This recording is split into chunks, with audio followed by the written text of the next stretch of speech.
far we have discussed about some examples of steady flows in the paradigm of low Reynolds number flow. Now, we will discuss something more about steady flows later on, and we will discuss about a theory which somewhat generalizes the elementary low Reynolds number hydrodynamics that we have discussed, and that theory is known as lubrication theory. So, we will discuss about that in details later on, but prior to that let us move into some cases of unsteady flows. So, let me talk about a little bit of motivation as we discuss about the unsteady flows.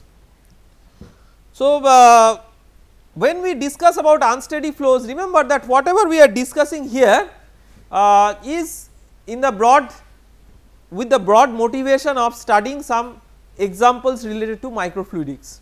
So, we are proceeding towards that direction in many ways. Now, we will start with an example of an unsteady flow with a classical problem which is not a problem of microfluidics, that is Stokes' first problem.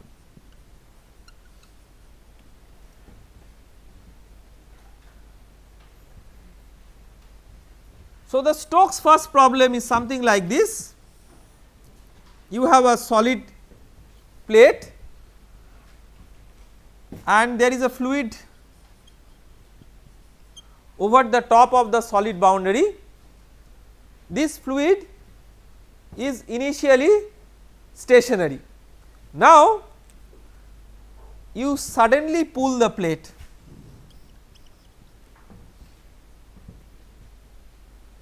with a particular velocity, say u equal to u0. Then because of the movement of this plate, there will be a disturbance in momentum in the fluid which will be propagated by virtue of the fluid property viscosity. So, we want to see that how does this momentum disturbance get propagated as a function of position and time, that is as a function of the y coordinate and the time coordinate. Now, what is the relevance of this problem in microfluidics?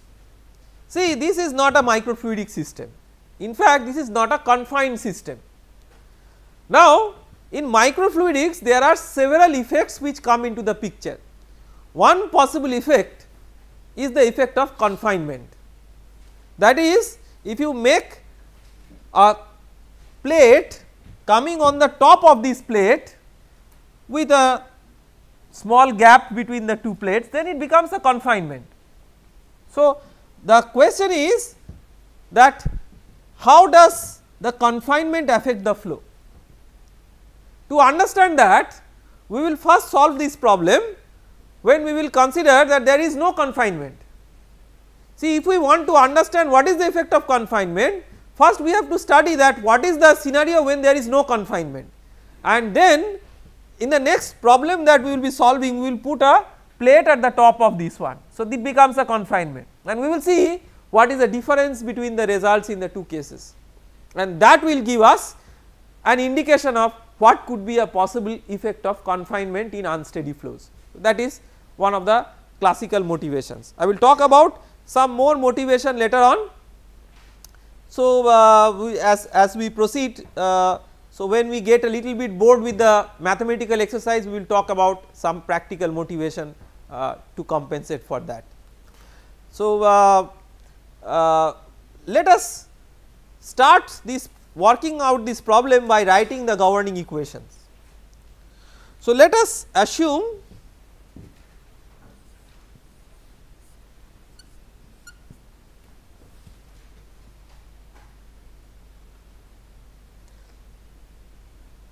that the velocity u is a function of y and t. It is not a function of z, because the plate is considered to be of infinite width.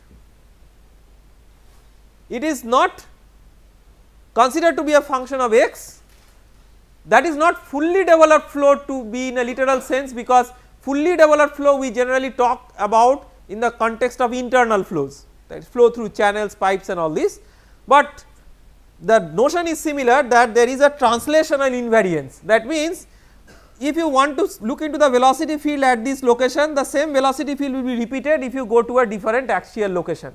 If you translate and move on to a different axial location, that is called as translational invariance.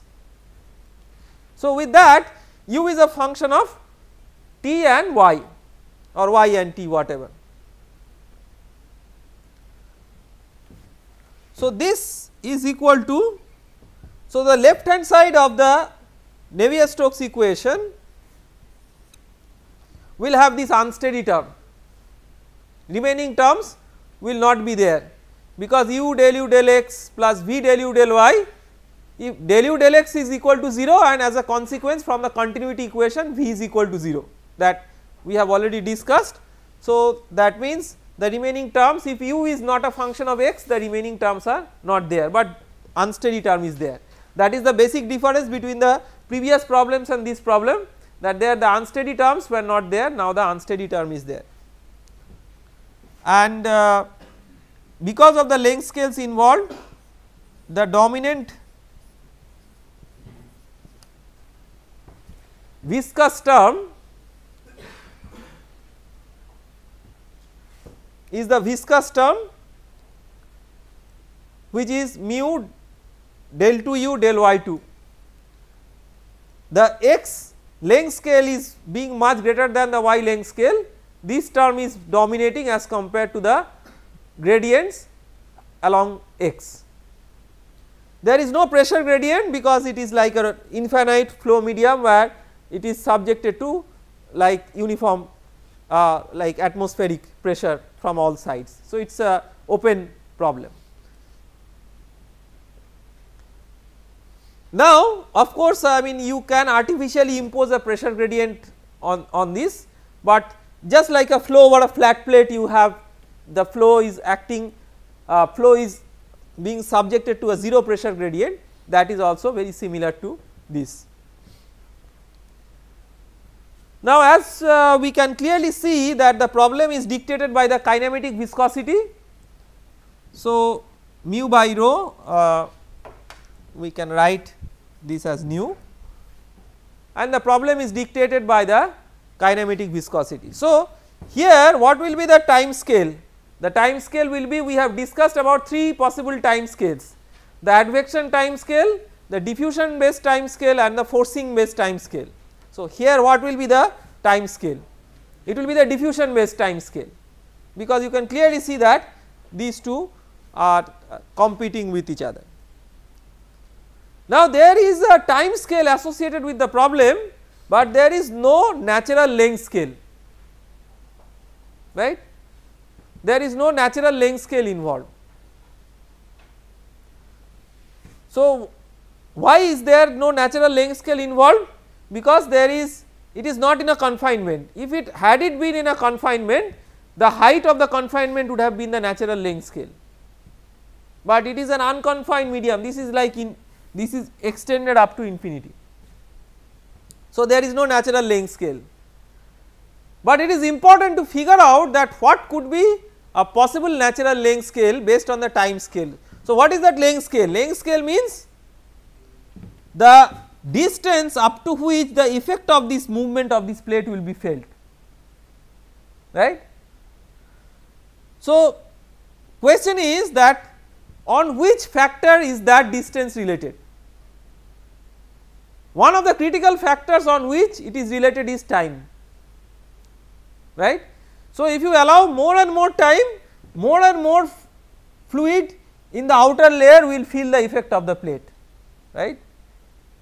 Theoretically, if you allow infinite time, all the fluid will feel the effect of the plate, but in a very short time only a small extent or a short depth from the plate will feel the effect of the solid boundary. Okay. So, time is an important parameter. Is there any other important parameter? Yes, kinematic viscosity, we have discussed about that. that more is the kinematic viscosity, more will be the effect or the penetration depth of the effect of the movement of this plate.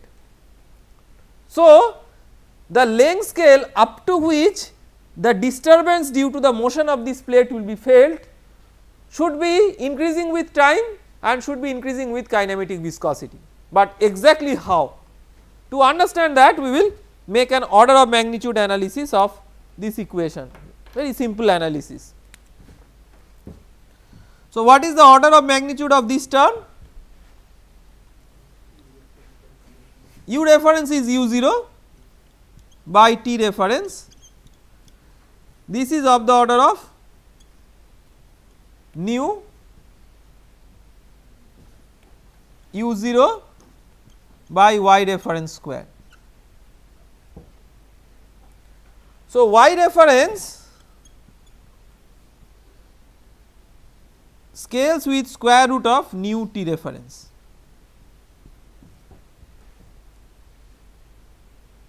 Okay. That means, although there is no natural length scale in this problem, but the length scale is eventually decided by the kinematic viscosity and the time scale. Okay. So, from here we can qualitatively expect that u by u0 will be a function of y by y ref, and this function is expected to be self similar. This is very much analogous to the boundary layer theory, where velocity profiles, like if you draw an analogy with the boundary layer theory, if you have this as the boundary layer, velocity profiles at various locations are indeed very different. But if you non-dimensionalize or normalize the velocity profile, u by u infinity as a function of y by delta, this being delta, this being the new delta at the new location. So, u by u infinity will be a single valued function of y by delta. Here the delta is this one,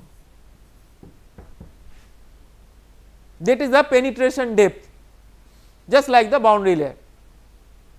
Okay. So, u by u infinity is like u0 here is a function of y by delta. See, this delta, it is a function of t, right. This we could get from a physical intuition. So, we can write that u by u0 is a function of y into a function of t, right. This gt roughly scales with 1 by delta. Okay. So, we can, because it is a single valued function of this, we can replace this with a variable eta, which we call as a similarity variable. Okay. And seek for a solution, and when you express the solution in terms of this similarity variable, again just like method of separation of variables, the similarity transformation, the objective is to convert the partial differential equation into ordinary differential equation, because if you are able to express this as a function of eta as a single variable, then it will be a u by u0 will be a function of a single variable only. Question is it always true? I mean, is it always possible to cast this type of PD into in the form of an ODE like this? It depends on the physical situation on hand. In this physical situation it is possible. So, I mean there are situations when that may not be possible, but here the physics is giving us or driving us towards this kind of variable separation. Now, we will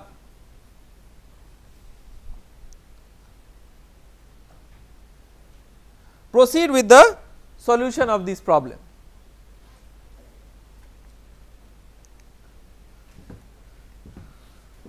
So, u by u0 is a function of eta, where eta is equal to y into gt. So, what is del u del t?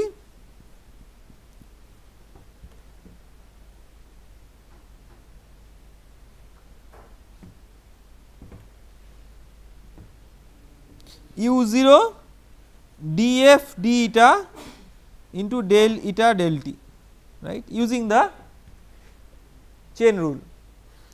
So, del eta del t is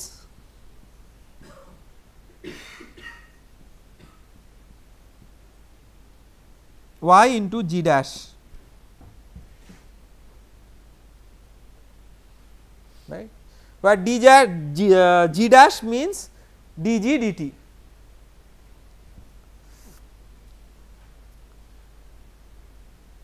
Then del u del y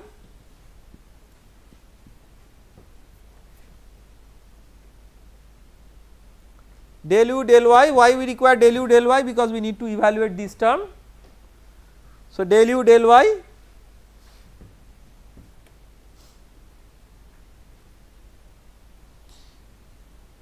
u0 df d eta into del eta del y. So, u0 df d eta into g.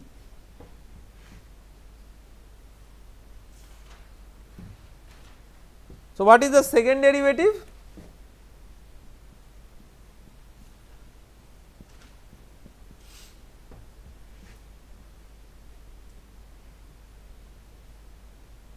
Second derivative is u0. So, you basically make d d eta of this into del eta del y. So, another g will come. So, it will be u0 d2f d eta 2 into g square. Okay.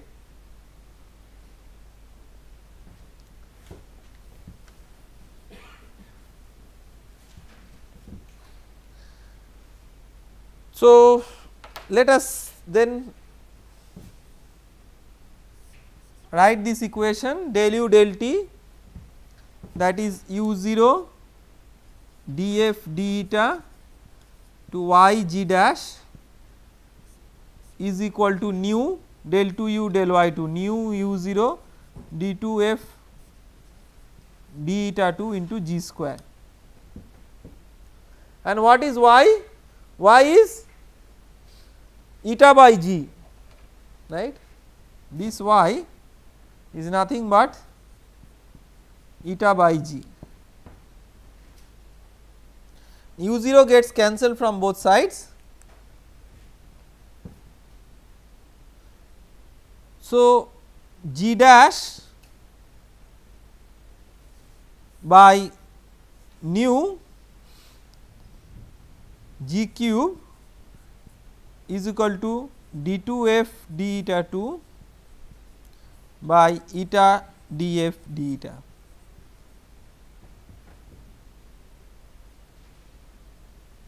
Right. So, we have clubbed all functions of t in on one side and all functions of eta on one side. So, this is function of t only, this is function of eta only.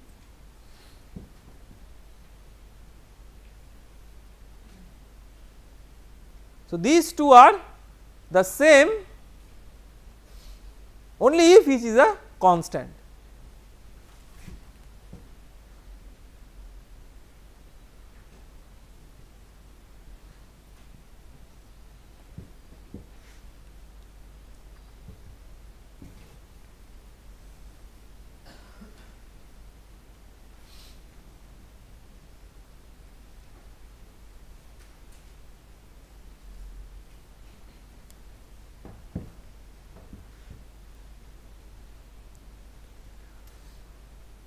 So, let us say that the constant is c. So, we can write dg dt g dash is dg dt, then 1 by nu g cube is equal to c.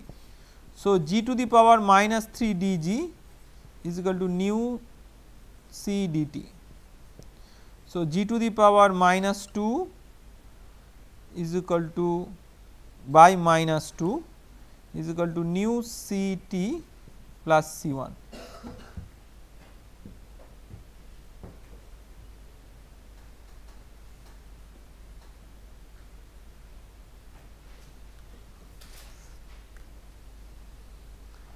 Now, we have to remember that what is g.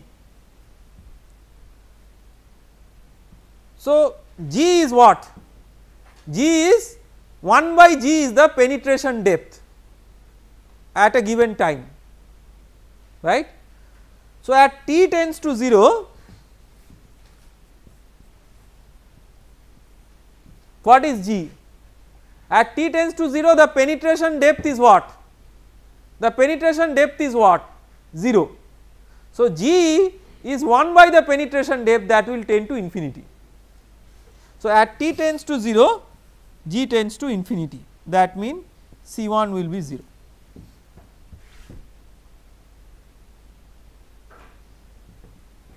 So, you have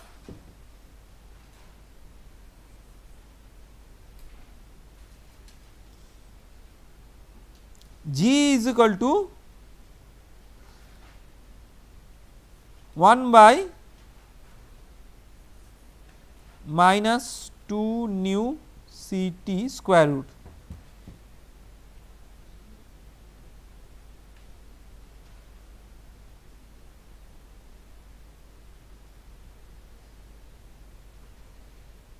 All right.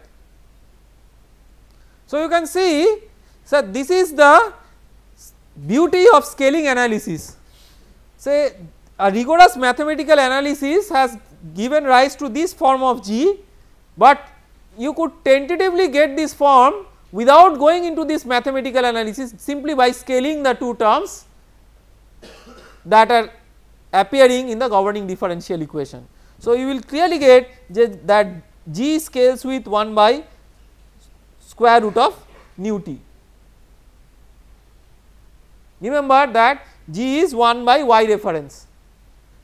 Y reference is scales with square root of nu into t reference. That is what is sort of supported or justified by this more detailed mathematical treatment. Now, the question is, what is the value of c that you may take? So, only restriction is that c has to be negative, because this g has to be a real number. So, c must be negative.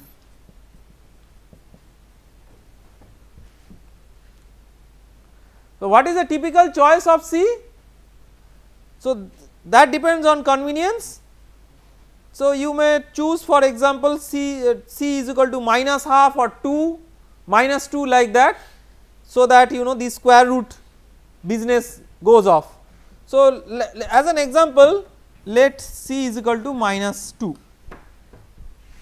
So, then remember, this is not a must, this is just an one example. So, whatever c you will take, it does not disturb this equality. So, you recall that in school level ratio proportion problems, a by b equal to c by d equal to k, whatever k you take, that does not disturb the equality of a by b and c by t, that is what is important. So, this equality is never disturbed because of the presence of this c. So, for different c, the solution of g will be affected and the solution of f will be equally affected. So, I mean different c's will eventually give rise to the same solution. So, you will have g is equal to minus 2 as an example. So, c is equal to minus 2 as an example. So, g will be 1 by 2 square root of nu t.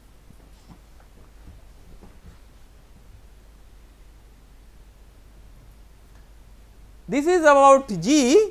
Now let us concentrate on F.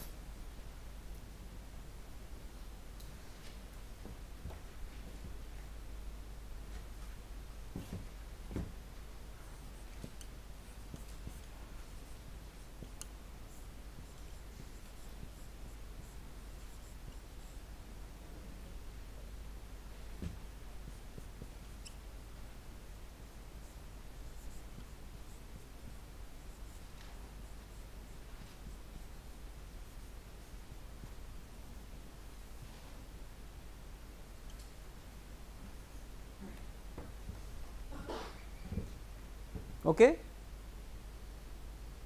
So, you can see that we have now been successful in converting the PDE into an ODE. We will write the boundary conditions immediately, but before that we will just integrate these ones. So, the boundary conditions maybe we can write first and then integrate. So, what are the boundary conditions of this? At eta equal to 0, what is F? F, what is the definition of F? Definition of F is U by U0, right? U by U0 is F. So, at eta is equal to 0, what is U? U is U0, no slip boundary condition, right?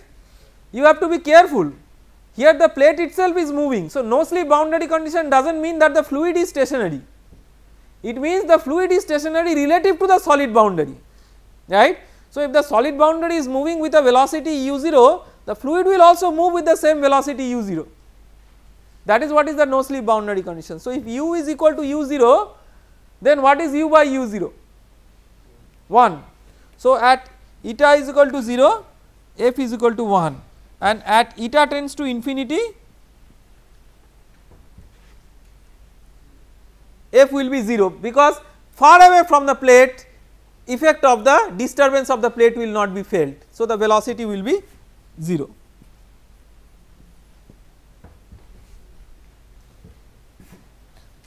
So, our problem definition boils down to this.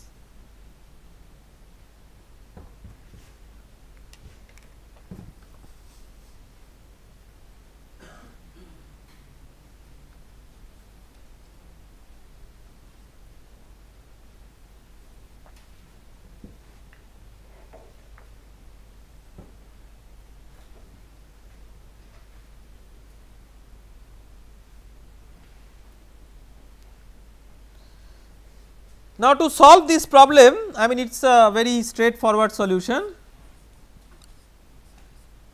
Let df dt df d eta is equal to some h, let. So, you have dh d eta plus 2 eta h is equal to 0. So, dh by h is equal to minus 2 eta d eta.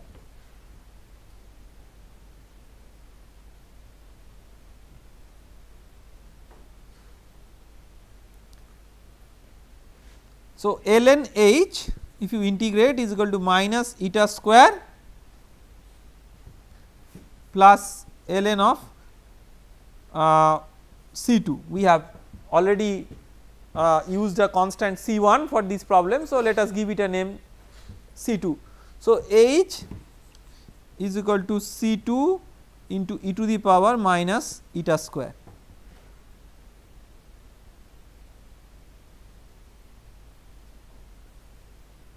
What is h? H is df d eta. So, what is f? C2 e to the power minus eta square d eta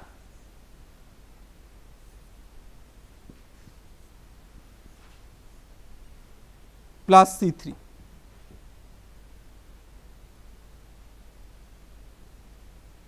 Now, we will apply the boundary conditions. So, these boundary conditions, let us give names. This is boundary condition number 1, this is boundary condition number 2.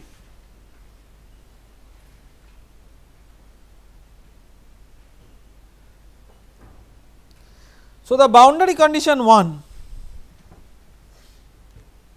what does it say? The boundary condition 1 says that at eta equal to 0, f is equal to 1. So, that means C3 is equal to 1. Okay.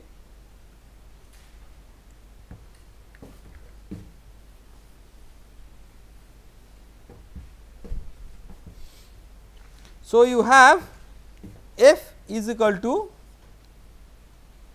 1 plus C2 integral 0 to eta e to the power minus eta square d eta.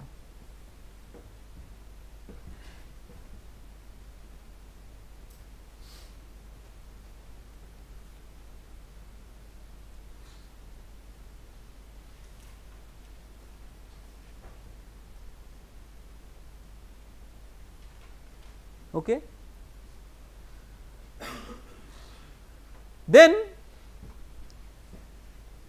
we apply the boundary condition that at eta tends to infinity, f tends to 0. So, the boundary condition 2, 0 is equal to 1 plus C2 integral 0 to infinity e to the power minus eta square d eta.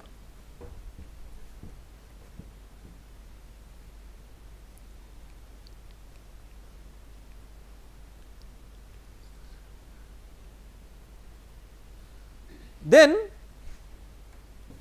we can make a substitution that eta square is equal to z. So, eta is equal to z to the power half, that means d eta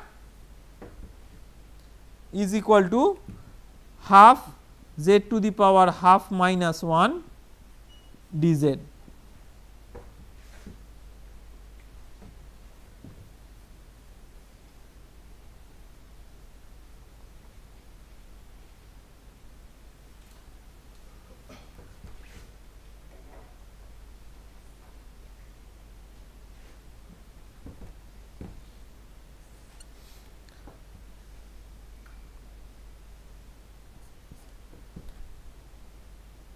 So, 0 is equal to 1 plus C2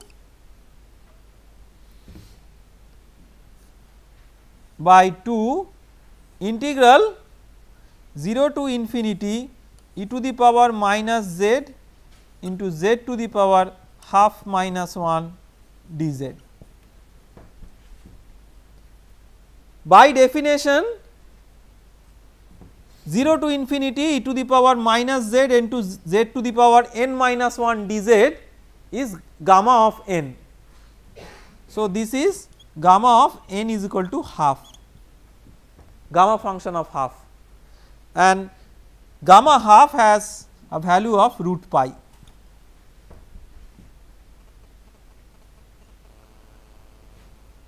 So, C2 becomes minus 2 by root pi.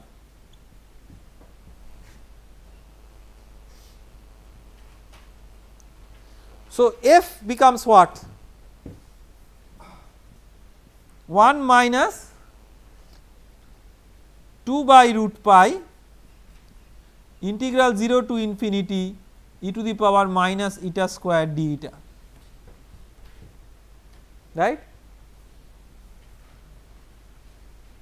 This function is what?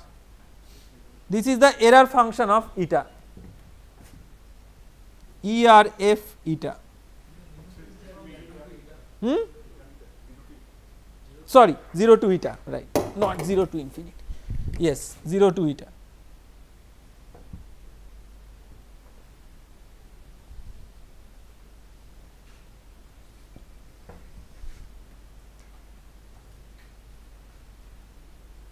So, we write the solution here, f is equal to u by u0 is equal to 1 minus error function of eta, where eta is equal to 1 by 2 root nu t. So, 1 minus error function eta is also called as complementary error function.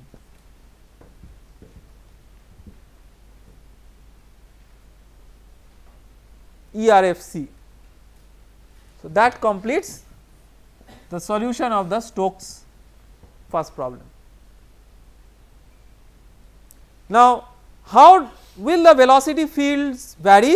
We will look into that, but as we are doing for most other problems, we will recapitulate through the slides what we have done for the Stokes first problem, and then we will look into the graphs which will give the solution for this velocity field, basically a visualization or the plotting of this velocity field. So, if you look into this, so we have used this similarity transformation, and I am just browsing through it. So, now we can see you can so in the similarity variable transformation, we have written f as a function of eta and g as a function of time. We have separated these variables and then we have integrated to find out that expression for g, c can be any negative real number, we have chosen c equal to minus 2. Then we have considered the governing equation for f, and we have integrated the governing equation for f by letting f dash is equal to h, and then that has given rise to the solution by substituting the necessary boundary conditions, and these boundary conditions eventually give rise to the solution that f is equal to 1 minus error function of eta. Okay. Now, it will be interesting to see how the solution looks graphically. So, if you look into this graph, you will see that u by u0 as a function of y by 2 root nu t, you see that the effect of y and time, effect of position and time, they are coupled. So, that is the first important observation. See, if you are asked that what is the value of velocity at a given y, then it depends on what is the time. So, if you allow more and more time, the same velocity will be appearing at a greater depth from the plate. The simple reason is that at greater time, more and more amount of fluid will now feel the influence of the solid boundary. Okay. So, if you have higher value of t, you will get a higher value of y for which the same velocity effect is felt. That is why when you map the solution u by u0 as a function of y by square root of nu t, that coefficient 2 is of course not that important from a conceptual point of view, from a mathematical data point of view that is important, but concept wise it is y by square root of nu t that dictates that what will be the solution of the velocity as a combined function of position and time.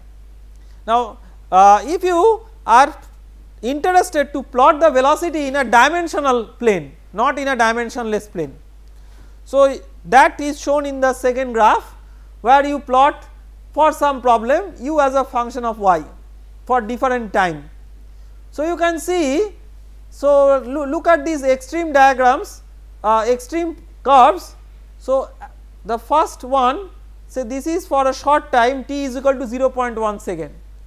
So, only a small depth from the solid boundary feels the effect of the plate, but as you allow more and more time, say t equal to 4 second for the particular data that has been assumed, you can see that now the penetration depth is much beyond what it was for 0.1 second.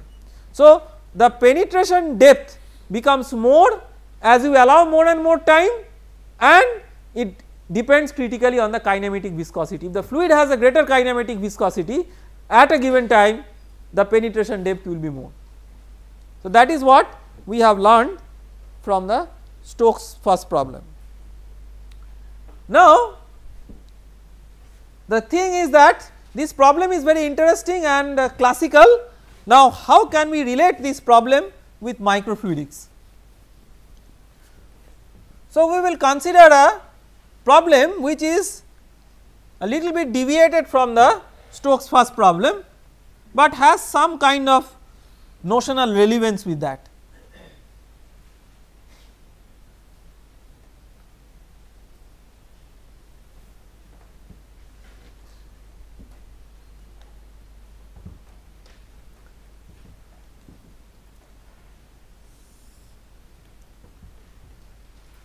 So, in the Stokes' first problem, you had a solid boundary moving towards a particular direction with a velocity.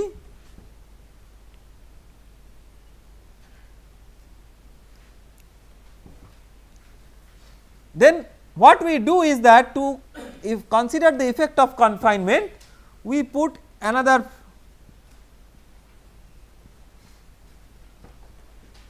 plate which is on the top of this. So, this is in the steady state the classical Couette flow problem. You have flow between two parallel plates, one of the plates is moving relative to the other with a particular velocity, that is the classical Couette flow. Now, we are interested in the unsteady solution of this problem, not really the steady solution. Now, question is, many times this kind of question comes to our mind, that when we study fluid mechanics, these kinds of classical problems are always introduced and microfluidics is of no exception. So, people might talk about that, well, in the introductory lectures in microfluidics, on one hand you talked about cell, DNA, this, that, and suddenly you are going to an abstract problem when a plate is moving relative to the other, what is the physical relationship between these two, and I think I have a responsibility to discuss about that before entering into this problem. So, now in teaching pedagogy, it is important that we discuss about certain things in the context of why we are studying that. So, when we are studying Couette flow, for example, forget about steady or unsteady. When we are studying Couette flow, the basic reason that should come to our mind, the basic question that should come to our mind is that why are we studying Couette flow?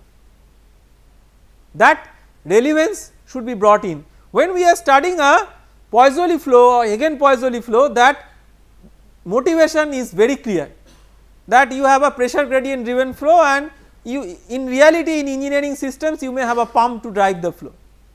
So, that motivation is quite clear, but when you are thinking of a Couette flow, that motivation is not very obvious. Where have you seen somebody pulling a plate on the top of a fluid and moving the fluid in that direction? I mean, I have not seen anybody doing that. I do not know whether I will come across that example in the remaining part of my professional career, but I have never seen that. But I have seen people pumping water through pipes and channels, that I have seen. So, somebody is suddenly pulling the plate in a particular direction and allowing the fluid to move. Of course, you can make such actuators not by somebody literally manually doing it, but doing it by a mechanism, that is possible, but there is actually a broader motivation towards this.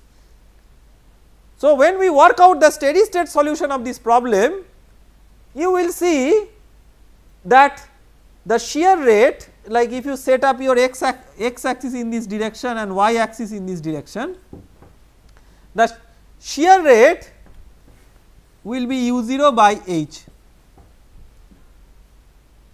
and the steady state velocity profile will be linear. I mean, from your undergraduate studies you already know about that, and we will revisit that quickly while working out the unsteady state solution. So, then if the shear rate is u0 by h, you can control the shear rate by controlling u0 or by controlling h. So, that means you, and this flow is acting, this is a pure Couette flow without pressure gradient. You can have a Couette flow with a pressure gradient, that is called as Couette-Poiseuille flow, that is a combination of pressure gradient and this effect. So, this effect is what giving what? It is giving rise to a shear rate which is a constant, or the rate of deformation which is a constant. So, you can have a designed rate of deformation or a rate of shear on the flow and then study what is the response of the flow against that rate of deformation. So, this is called as shear driven flow. Just like pressure driven flow, this is a shear driven flow, and this is just one manner in which you can impose the shear by moving a plate. But if you could apply the shear by whatever, by a different mechanism and study the shear driven flow mechanism, study the response of the system against that shear, then if you have shear of this magnitude, then the response to the system you can study as a function of shear of this magnitude, which can be controlled independently by u0 and h. Not only that, you can see, like all of you have seen, that you have a parabolic velocity profile for a fully developed pressure driven flow. Now, let us say that this dimension is over a few millimeters. Let us say there is a biological cell which is sitting on the wall of this channel. This is, let us say this is few centimeter or millimeter, this is like, say this is what, around 10 micron roughly. So, over the span over which this cell is sitting, you can approximately linearize this velocity profile. So, a small part of the parabola is like a straight line, right, a very small part of the parabola. This is actually, this is exaggerated in the figure, but this is actually very small. So, that means if you have a cell sitting on the surface of a blood vessel and is subjected to shear of a given amount, then what is the response of the cell against that shear? If you want to study that, this can be one of the basic mechanisms of probing the fluid mechanics in presence of that kind of physical situation.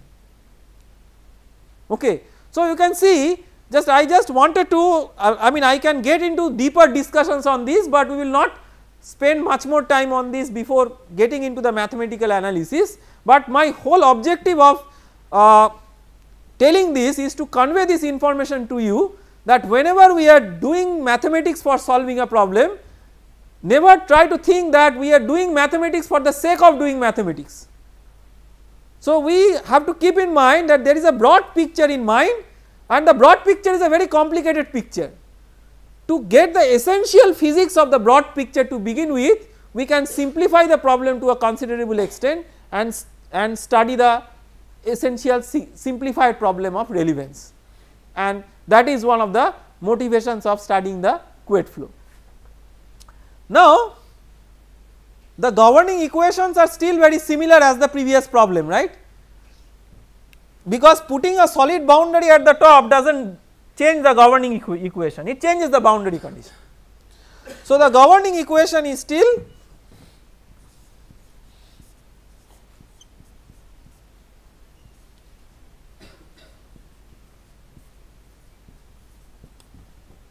this one.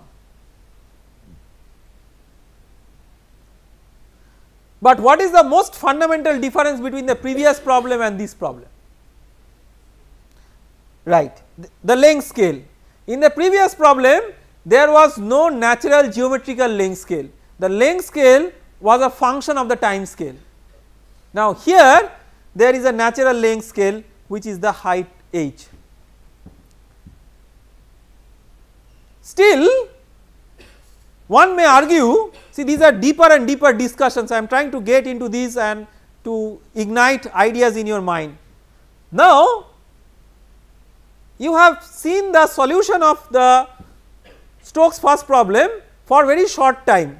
For very short time the penetration depth is very short, let us say this H is greater than the penetration depth, then this plate is actually as if located at infinity, although it is not literally infinity. See, when we say in mathematics something tending to infinity, in physics we mean that it is far field, that means it does not feel the influence of the forcing effect, it does not feel the effect of the influence of the forcing effect, that is what is far field or infinity. So, infinity does not literally mean that it has to be dimensionally infinity.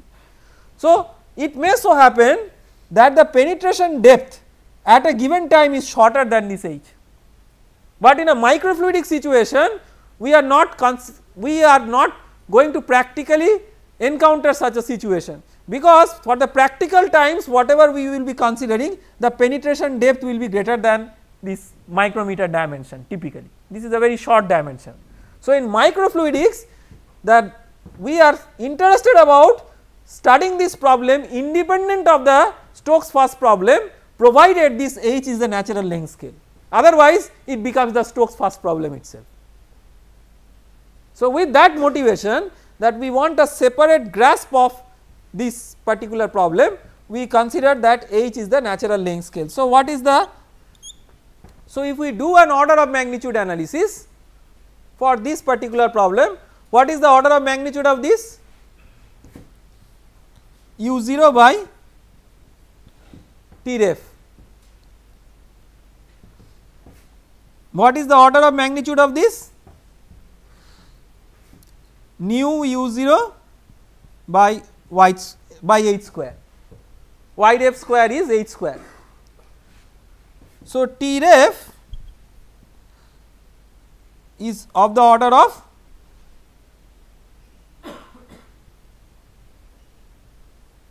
H square by nu. Okay. So, this is what? This is the diffusion based time scale. So, we non-dimensionalize the problem .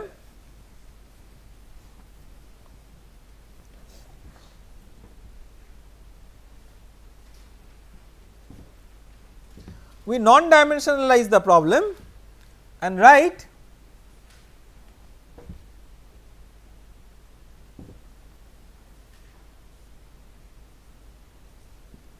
u bar, that is non-dimensional u is equal to u by u0, non-dimensional y is equal to y by h, and non-dimensional t is equal to t by h square by nu. See, it is possible to non-dimensionalize by using different parameters.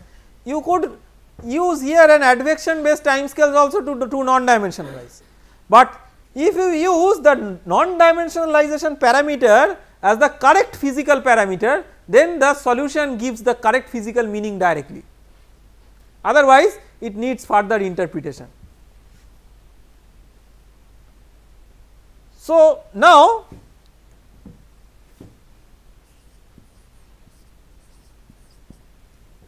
del u del t is what? Del u bar del t bar into del t bar del t.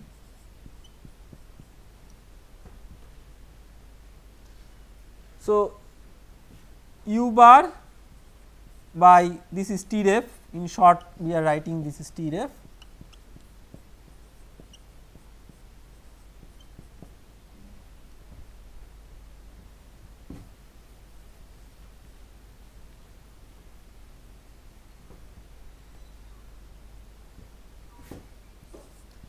del u del y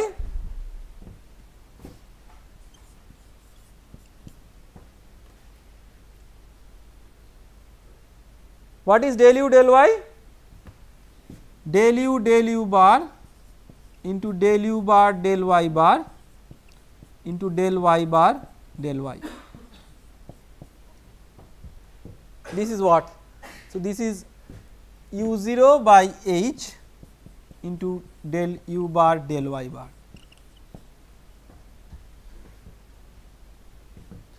Del square u del y square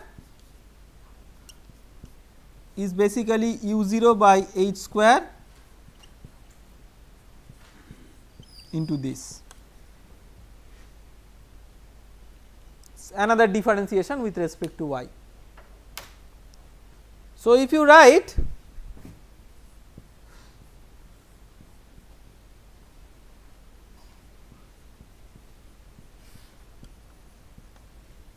this equation, then del u del t is equal to u 0 by t ref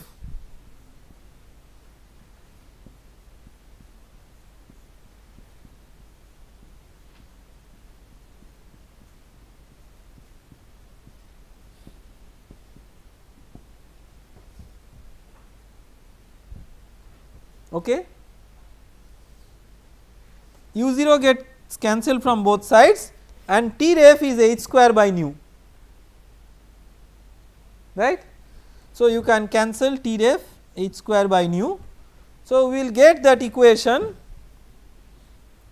del u del t non dimensional is equal to del 2 u del y 2 non dimensional. Okay. Both of these terms are of the order of 1, because the non dimensional parameters are so chosen that non dimensional u is what? U by u 0, that is of the order of 1, non dimensional y by h, that is of the order of 1. So, all the terms are of the order of 1. Now, this problem will have a steady state solution and an unsteady solution.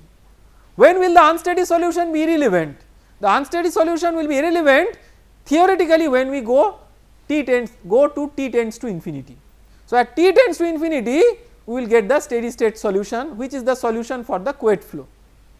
So, the general solution will be sort of the unsteady part of the solution plus the steady part of the solution, where the unsteady part of the solution should tend to 0 as t tends to infinity.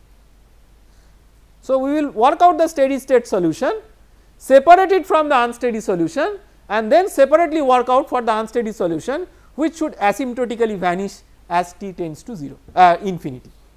So, we will take this up in the next lecture. For the time being we stop here today. Thank you very much.